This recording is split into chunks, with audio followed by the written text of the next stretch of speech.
South India shopping mall the wedding మంత్ర సరికొత్త wedding collection south India shopping mall.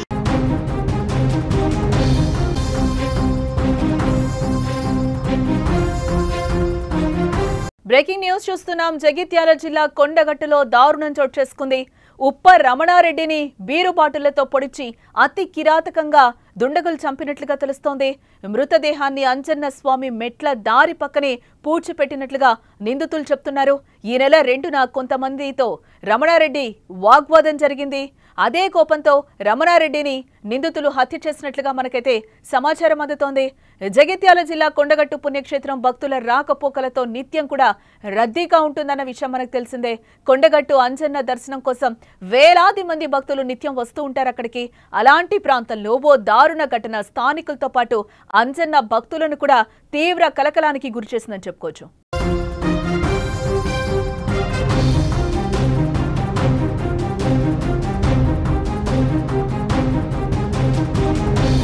అంజన్నస్వామి మెట్లదారి సమీపంలో ఓ యువకుడి శవాన్ని గుర్తించిన పోలీసులు విచారణ కొనసాగిస్తుండగా దారుణమైన విషయాలు బయటపడ్డాయి.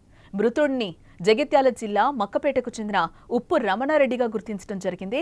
కుటుంబ సభ్యుల ఫిర్యాదుతో రంగంలోకి దిగిన పోలీసులు విచారణ చేపట్టి హత్య వెనుక ఉన్న అస్సలు కారణాలు వెలికితీస్తున్నారు.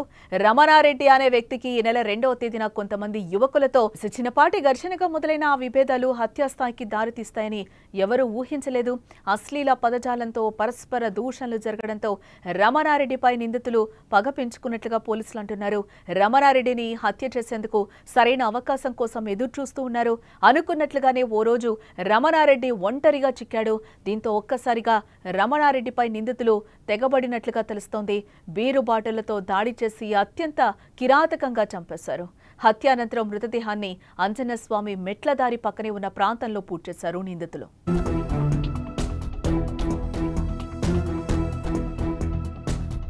పెళ్లి కానీ పిలిచిరు పిల్లల్ని కొడుకుని ఈశ్వర్ని. ఇక వాళ్ళు ఏం జరిగిందో సరే చంపింది తెలియదు, ఎట్లా తెలియదు సారు. మా పిల్లల మీద వేసిర్రు. ఇంద్రక్కను ఇంద్రక్క కొడుకు వాళ్ళు ఎందుకు మా పిల్లల మీద ఎత్తుర్రు ఏమో సారు. మేమైతే గరీబ్ వాళ్ళం పని చేసుకొని బతికేటోళ్ళం. మాకు ఇటువంటి ఎప్పుడు తెలియదు సార్. మాకు ఆ పిల్లగాడు అస్సలే పగలేడు.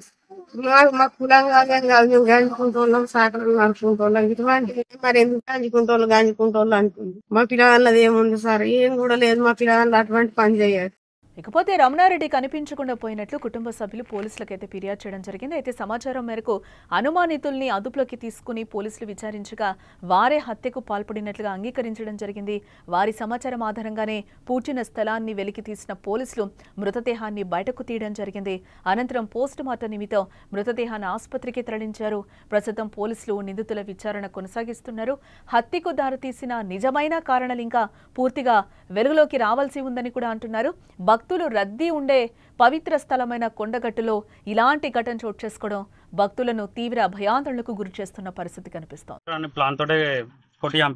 ఏం పేరు మీ తమ్ముని పేరు? ఉప్పు రమణారెడ్డి.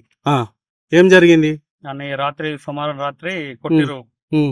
అక్కడ కొట్టినాక తీసుకొచ్చి కొట్టుకుంటా వేసి అన్ని బండలతో కొట్టి ట్రాక్టర్ తోటి కొట్టి కట్టేసి ఇవన్నీ కక్షతోటే కదా, ఏ మ్యాటర్ అనేది తెలియదు కాబట్టి అని ప్లాన్ తోటి ఆండు బతుకుండదని అని చంపారు. అని 8 మంది కలిసి చంపారా? 8 మంది అయితే మనకు. నీ పేరేం పేరే? నా పేరు నిరంజన్. గతంలో మీ తమ్మునికి వాళ్ళతో గొడవలు ఉండేనా? కొండగట్టులో నిన్న ఉప్పు నిరంజన్ రెడ్డి అనే వ్యక్తి పోలీస్ స్టేషన్కి వచ్చి గత వారం 2వ తారీఖు వాళ్ళ తమ్ముడు ఉప్పు రమణారెడ్డిని కొంతమంది వ్యక్తులు కొట్టి చంపినట్లుగా అతనికి ఇన్ఫర్మేషన్ రావడంతో పోలీస్ స్టేషన్కి వచ్చి దరఖాస్తుగా అతను ఒక మర్డర్ కేసు రిజిస్టర్ చేసినాము. దాంట్లో భాగంగా ఆల్రెడీ ఆ డెడ్ బాడీని కొండగట్టు సమీపంలో పూడ్చిపెట్టినట్లుగా మాకు ఆధారాలు ఉండడంతో ఇలా ఈరోజు ఎంఆర్ఓ గారి సమక్షంలో ఆ పూడ్చిపెట్టిన డెడ్ బాడీని ఉప్పు రమణారెడ్డి అనే వ్యక్తి డెడ్ బాడీని ఎగ్జిబిషన్ ప్రక్రియలో భాగంగా దాన్ని బయటికి తీసి డాక్టర్ గారిని ఇక్కడికే పిలిపించి పోస్ట్ మార్టం అనంతరం ఆ డెడ్ బాడీని వాళ్ళ బంధువులకు అప్పగించడం జరిగింది. దీంట్లో పాల్గొన్న వ్యక్తుల మీద ఇంకా విచారణ నడుస్తున్నది. 8 మంది పాల్గొన్నట్లుగా ప్రాథమిక సమాచారం ఉంది. తదనంతరం పూర్తి వివరాలు తెలియజేస్తాం.